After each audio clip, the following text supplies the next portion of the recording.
გილოცავთ საქართველოს დამოუკიდებლობის აღდგენის დღეს. საქართველოს უახლესი ისტორიის ყველაზე მნიშვნელოვან დღეს, რომელიც რა თქმა უნდა 99 წლის 9 აპრილი და 91 წლის 9 აპრილი ასე ვთქვათ შინაარსით არის ჩვენში, მაგრამ ეს არის საქართველოს ერის გამარჯვების დღეა. ეს დღე და მე ვფიქრობ, რომ დღეს რაც ჩვენ ნახეთ, ხომ, ეს არის ის თუ რა ხდება რეალურად ქვეყანაში. აი მე მინდა კითხვა დავსვა შემდეგი. რას გაუკეთებდა უფრო უარეს მტერი ქვეყანას, ვიდრე უკეთებს ახლა ქართული ოცნება საქართველოს? პტოვებს მეგობრების გარეშე, პტოვებს მარტო დაუცველს, პტოვებს ძლიერი ევროპის და ძლიერი ამერიკის გარეშე, პტოვებს ფაქტობრივად რუსული ძალის, რუსეთის ჩვენი მტრის წინაშე დაუცველს აბსოლუტურად. ნუ გადაგხვაფონ და გადაგხსნან. წარმოიდგინეთ, ასამართლებენ სამხედროებს, ასამართლებენ მთლიანად საქართველოს. ახლა წარმოუდგენელია და ალბათ ამასაც მოყვა ეს ყველაფერი. მე დღეს ვამბობდი კიდეც, რომ მოსულიყვნენ აი მშობლები იყვნენ და ოჯახის წევრები, პოლიტიკური პატიმრების და 9 აპრილია, ხო? ეროვნული თანხმობისკენ რომ ნაბიჯი გადაედგათ და ეთქვათ, რომ მოდი აი შევთანხმდეთ და გამოუშვათ პოლიტიკური პატიმრები. არჩევნების გვერდზე გავწიოთ, ხო? მაგალითად, მარტო პოლიტიკური პატიმრები რო ეთქვათ დღეს, როცა არის ეროვნული თანხმობის დღე უნდა იყოს, დარწმუნებული ვარ, უსვლის შესაძლებლობა შეიძლება ქონოდათ, მაგრამ არა. ამისთანავე რა განცხადებებს აკეთებენ, კატასტროფას, ხო? გეგონებათ, ჩვენ ხო ეს თაობა ვართ, არა? ეხლა მე პატარა ვიყავი 7 წლის 99 წლის 9 აპრილს, მაგრამ აქ ვინც იყო ყველას გვაქვს, მეც კი სილუეტებში მახსოვს ეს ყველაფერი რა ხდებოდა აქ. რაღაცა იმაზე ხო არ ვსაუბრობ, ჩვენ 500 წლის წინ მომხდური რაღაცა მტერი შემოვიდა ქვეყანაში. არა, ახლა მოხდა, ახლა აი ახლო წარსულში მოხდა ეს ყველაფერი და რაღაც ისე იცახიან, რომ თვითონ რაღაც ვირტუალური ძალა იყოს, ისეთივე სიყალბეს ქმნიან როგორც არის. მაგრამ მე მინდა ერთ რამეზე გავამახვილო ყურადღება. ეს პრინციპში ხო, კი ბატონო, დაასრულეთ და შემდეგ დავსვავ შეკითხვას. დიახ. ეს მინდა რომ მადლობა მინდა უთხრა პატიმრების, პოლიტიკური პატიმრების ოჯახის წევრებს, თელეგრამი აქ ვიყავით და რა ვიცი, აი ბოლომდე 24 საათი ფაქტობრივად აქ იყვნენ და მე მინდა პოლიტპატიმრებს მიმართო, რომ თქვენ ხართ ღირსეული გმირები და თქვენი ოჯახის წევრებიც გმირები არიან, იმიტომ რომ ასე თავდაუდებლად, თავდაუზოგავად იბრძვიან ქვეყნისთვის და იბრძვიან ჩვენი ქვეყნის მომავლისთვის და მინდა აუცილებლად ხაზი გაუსვა პაატა ბურჭულაძის საკითხს რა, როგორ ამოქმედ დაუცებ ქოც პროპაგანდა და მსოფლიო დონის ბანს ადამიანს, რომელიც არის საქართველოს სახე, ჭკუას ასწავლის დიტო სამხარაძე.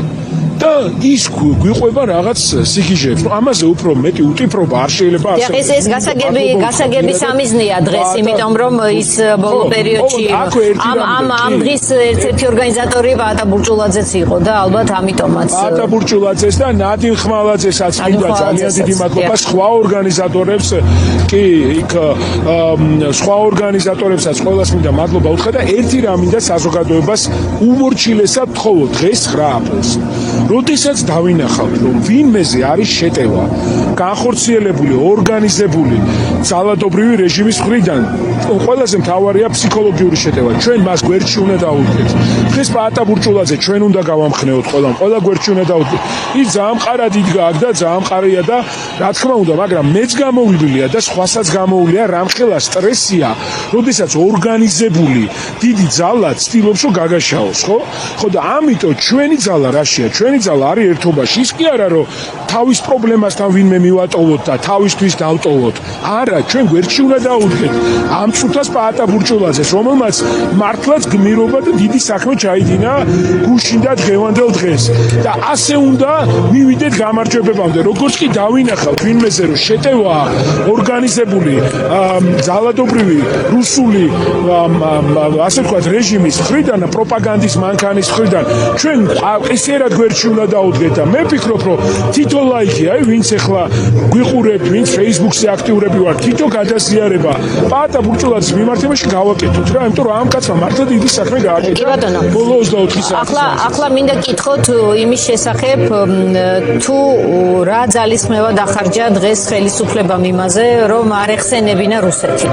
და აი ამ სივრციდან გამოედევნა ყველა შესაძლო კონოტაციაც კი გვხვდება აზრი საიმისოთ, რომ რუსეთს და პატრონებს არ ეფიქრათ, რომ მათ რაიმე ცუდი თქვეს, თუნდაც არა რუსეთზე, არამედ საბჭოთა კავშირზე, რომელიც იყო რუსული და ის რაც დღეს ხდება არის სწორედ საბჭოთა მემკვიდრეობა, რაც რუსეთში ხდება.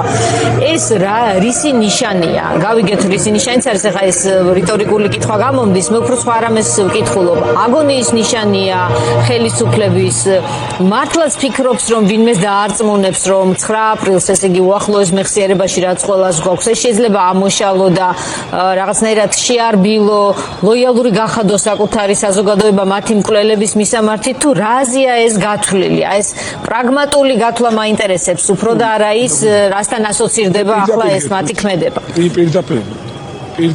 პირდაპირ გეტყვით, რომ დღეს იმდენად მძიმე დღეში აღმოჩნდა ქართული ოცნება, რომ ხშირად პროპაგანდა შეცდომას უშვებს და მათაც შეცდომა კი არ მოვიდათ. აი როგორ არის გადაამლაშეს. აი ესე ვიტყვი რა, მიხვდით, ანუ იმდენად შევიდნენ ამ როლში, ამ თამაშში, რაშიც ისინი არიან ანტისახელმწიფოებრივ, ანტიქართულ თამაში შესული საკუთარი ძალაუფლების შესანარჩუნებლად, ხო? თამაში არა, ქმედებაში, თამაშს არასწორი სიტყვაა. რომ რა თქმა უნდა წასდათ კიდევ უფრო მძიმე, რომ ნახეთ, ეს ხო ნაწილია იმის 2008 წლის ომიო საქართველოს დაიწყო, ხო? ამას ხო გვიმტკიცებენ. ახლა თურმე 99 წლის 9 აპრილს აქ საბჭოთა და რუსული ტანკები კი არა, რაღაცა ვირტუალური, რა ვიცი, მარსიანელები ყოფილან ჩამოსულები თურმე, რომ უცხო ძალის სახით, რომელიც აქ იყვნენ.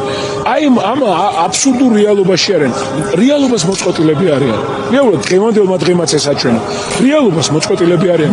საქართველოს არ არის ბელორუსი, არ არის ბელორუსი რა. არ არის ქართველი ხალხი, ბელორუსი ხალხი, რომელსაც თავისთავად რუსეთის უმცროსად მიაჩნია. ჩვენ ვართ ამაყი ქართველი ერი, რომელსაც გაცილებით დიდი გვაქვს ისტორია, ვიდრე რუსეთის ფედერაციას აქვს და ვიდრე რუსეთს აქვს ისტორია, ხო? გაცილებით დიდხანს ვართ ქრისტიანული სახელმწიფო, ვიდრე ისინი არიან. და ამას ვერ გადაწერს ახლა და აი ამ რეალობას ვერ შეცვლის. უბრალოდ მე ერთი რამ მინდა ვთქვა, რომ ძალა ერთობაში ეს ჩვენ ნაბიჯ ამას გადავტეხებთ. დიახ, ნაბიჯ ამას ყველაფერს გადავტეხებთ. კიდევ ერთხელ გილოცავთ დღევანდელ დღეს და გამარჯვებას გისურვებთ.